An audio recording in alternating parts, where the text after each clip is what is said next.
Hello, everybody. I am Jeffrey the Joker today. And today I'll be reacting to Mr. Nightmare's 3 True Creepy Clown Stories and Encounters Part 2. As you guys recall, I reacted to the first part. So here's Part 2.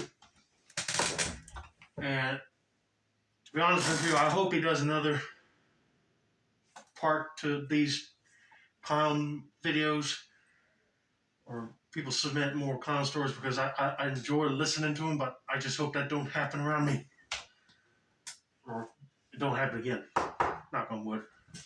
Like last time in 2016. But anyway, I'm going to turn the lights back off, move the camera up here for you guys, and let's get this reaction on the road and in the bag. A lot of you guys wanted a part 2 to the clown stories, so I figured with all the clown stuff still going on, this would be the best time to do one more of these. Which, like I said, I hope it don't happen again. But you never know, there's a bunch of sickos out there that want to dress up like clowns to scare people again.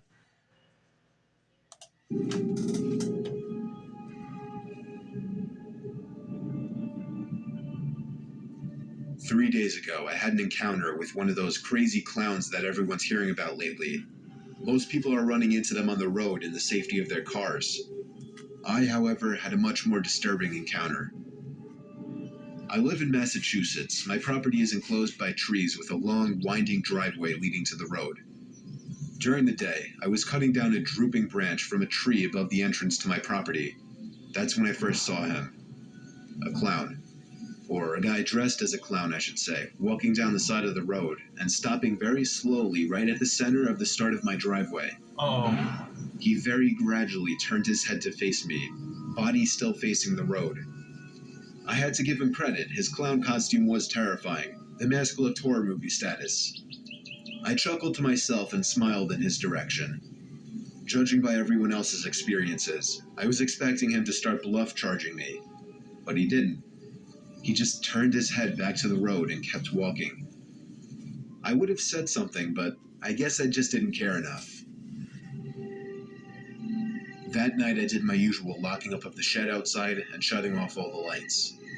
When I got inside to start making dinner, I thought I heard something coming from outside. I opened the kitchen window a little more, but all I could hear was the wind and leaves blowing. He's out there. I shut the window completely now and resumed making the food. I almost had a heart attack when there was a heavy, aggressive knocking coming from that same window I just shut.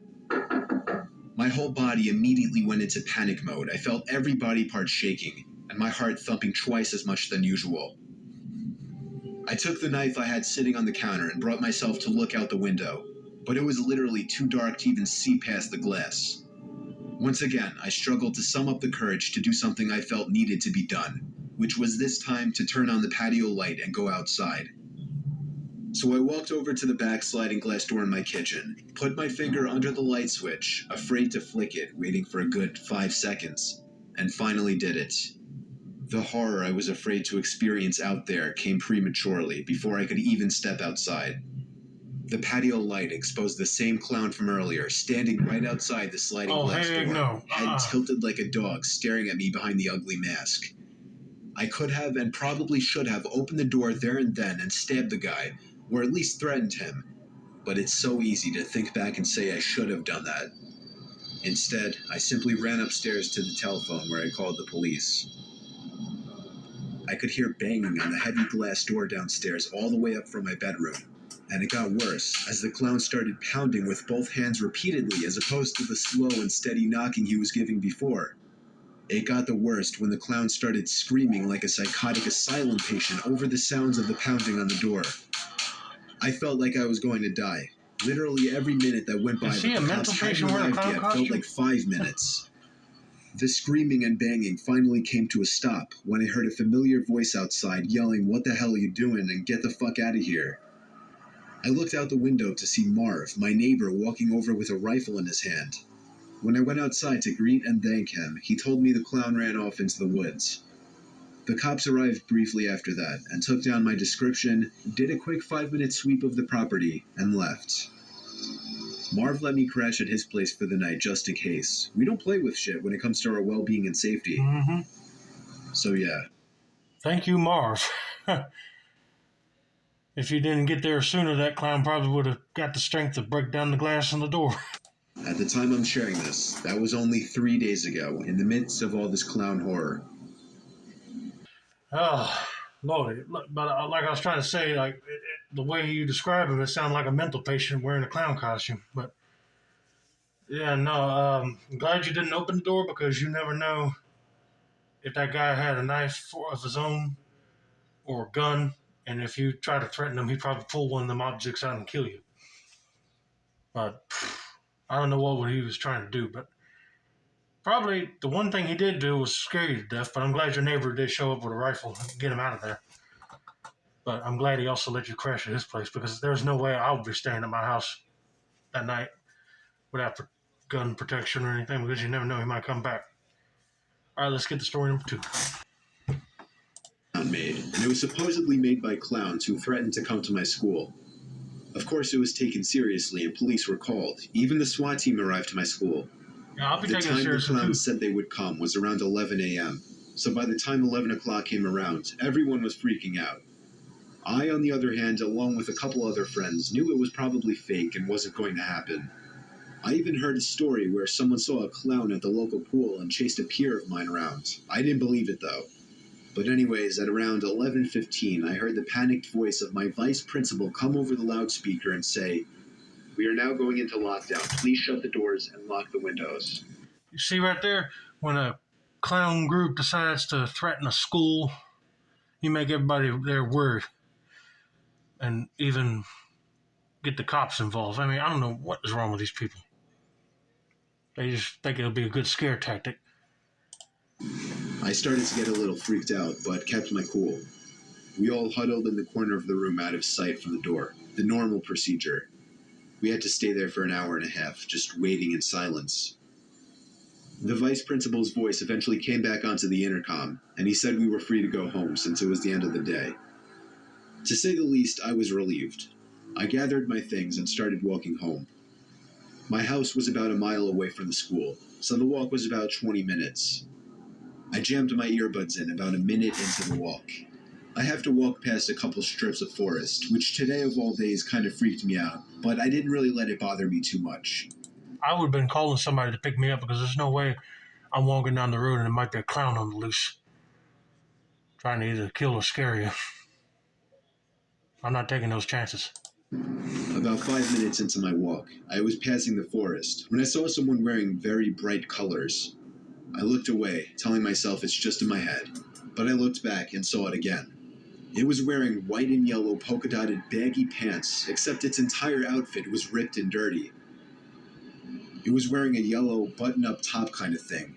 That was all ripped and dirty as well. It had a mask on with red hair puffing out of it. Its head was tilted, and it was just standing, staring at me. It started to laugh hysterically, and then started running towards me.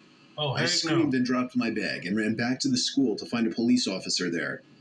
I told him what happened. He cursed under his breath. Him and a bunch of other police officers got in their cars to go drive over there. Truthfully, I'm not sure if the clown got caught or not, but I would sure like to hope that he did. Rumors went around school that a clown did actually walk up to the front door of the school, threatening to come in. I didn't see it, so I don't know for sure, but it's possible that this was the same clown. The police went on a manhunt for him around the area I told them about, but the clown was likely gone and hiding in the woods. That means this clown remains free to scare and terrorize more people, along with the rest. No, I'm not fine with that. Be like, that dude is still roaming out there. Yeah. I mean, that clown will not be able to hide for long because he's wearing bright colors and a mask. So, but I mean, yeah, you had to go to the school and make them go into hysteria, lock down the school, and then wait for some student to walk by and scare them. I don't know what your plan was, bub. And when he said put his earbuds in his ear, I said I would have left him out for a little while just to hear, make sure there ain't nobody walking around with creepy clown clothes on or anything. But anyway, let's get to the final story.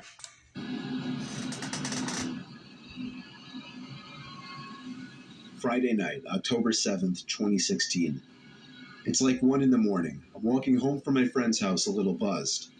He lives almost a mile away. I stop at the T intersection of two roads and the trail that leads into the woods. There's no lights in there, but it's a definite shortcut that I always take during the day. Admittedly, I was wary of going in there simply because I found it creepy at night. I figured I'd save a good 10 minutes cutting through there instead of walking down the curvy roads, so I went for it. Using nothing but the light on my phone, I began to navigate the woods. The only reason going through the woods was quicker was because the roads in my neighborhood wind around a lot, and you can't really just find a straight road to cut through in my house's direction. Around 50 yards into the woods, I heard noises coming from up ahead. It sounded like more people. Normally I wouldn't find this too weird. It was a Friday night though, and sometimes kids would go into the woods to smoke after all. But still, with the thought of all this clown stuff going on, especially in my area, I feared for the worst. I covered the light from my phone as I was trying to turn it off, and tiptoed around a big tree to hide. When the sounds got closer, it became obvious that they were footsteps, just as I feared. In the back of my mind, I knew... Yeah, I was about to say, when you said you're buzzed from your friend's house, you're like walking through the woods and there's a clown thing going on, it would not be a good idea to be drunk right now or on high from smoking weed or something. So, yeah, because your adrenaline will be pumping if you saw a clown now. The odds of running into clowns in the woods was next to none. I just also wanted to avoid contact with anyone in the woods at this hour. It soon became apparent that there were two people walking by. I tried to remain as quiet as possible, hoping they didn't see the light. These two people weren't talking at all, though. I could only hear their shoes hitting the leaves on the trail. That is, hitting the leaves up until around where I was standing. Then they stopped. I got that painful feeling in my heart and stomach area that you get whenever something shocking or scary happens. I daringly stuck my head around the tree, and I could see two people standing there in the darkness, and I immediately recognized their bizarre attire.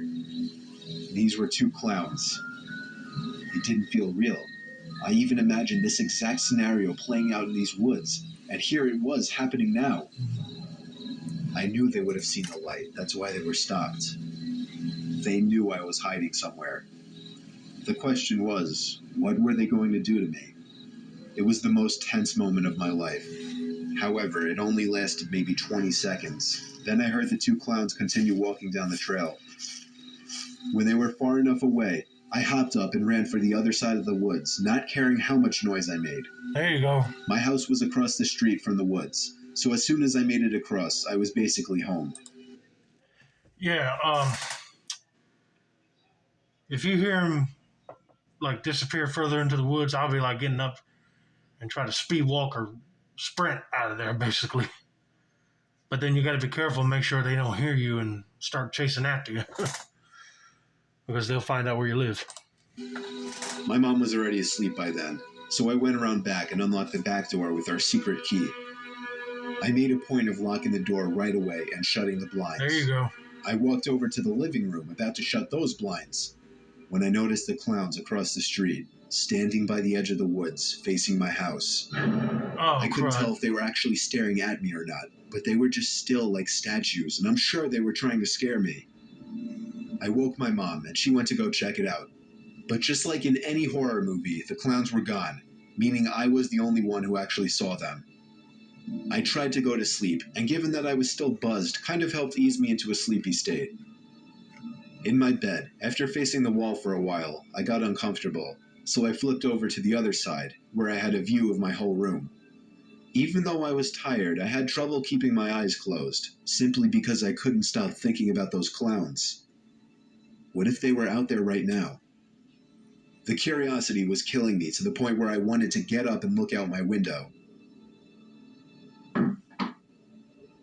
The sound of the thud on the window was like the sound of death to my ears. I knew what it was, and I didn't move. I closed my eyes and pretended to be asleep. I ignored it. Still not moving an inch. The thuds were getting more intense, and I feared they would break open the window. I finally took a look at the window, and under the blinds, the section that wasn't blocked, I saw a clown with his head to the side, looking at me laying in my bed. That Oh, was that's all it creepy. took for me to break down screaming, running to my mom's room and crying to her that there was a clown outside my window like a baby. She took me very seriously and took the pepper spray she had under the bed, marched over to my bedroom window, and once again, the clown was gone. My mom believed me, of course. She is my mom, after all. She didn't give me some cliched horror movie bullshit like I'm just seeing things or I had too much to drink. No, she really believed me. In fact, she called the cops the next day and reported that there were clowns in the area harassing us. But that wasn't the end of it. Last night, I once again saw a clown standing across the street by the woods again, staring at my house. I still feel sick and paranoid about all of this. However, I'm planning on getting a picture or video of it the next time it happens to prove this is all true. Right.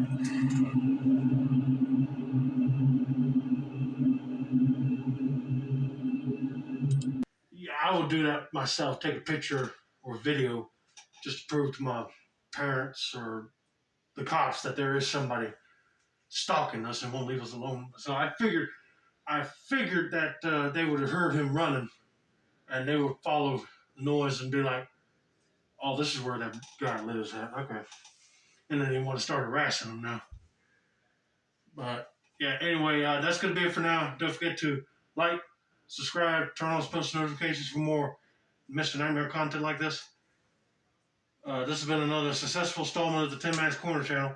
I'm your host, a different Tin Man Taylor. And have a nice day and be safe around the woods, playground, the school, mall, anywhere, because you never know if one of these scumbags wants to dress up as a clown and scare people again. Which, hopefully, it don't happen again. But if it does, I'll be mad. Because I said it before, these guys right here ruined jobs for the professional clowns. And made people scared of clowns for good. Alright, sayonara, everybody.